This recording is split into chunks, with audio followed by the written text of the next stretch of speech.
Welcome to Chillin' 101. We hope this video helps. You start by pulling codes with an OBD2 scanner so you know which Evap fault to fix. Once done, inspect the gas cap visually and by hand.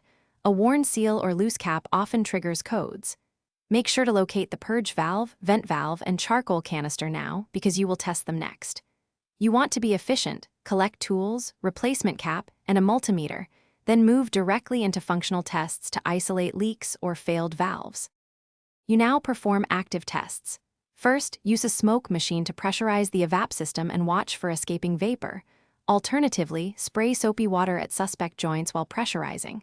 Once you find a leak, remove the affected hose or fitting. Next, bench test the purge and vent valves. Apply 12V while measuring resistance and observe movement. Make sure they open and close properly. If a valve fails or the canister is saturated, replace those parts. You finish by clearing codes and running a full drive cycle so the car completes readiness monitors. Make sure the engine reaches operating temperature and that you drive varied speeds. Once done, rescan after 2 to 3 trips to confirm the Evap issue is resolved. If the code returns, recheck intermittent leaks, cracked fittings, or wiring and connectors to sensors and valves. One key troubleshooting tip: repeat the smoke test while the engine is at operating temp, because some leaks only appear under thermal expansion. Thanks for watching.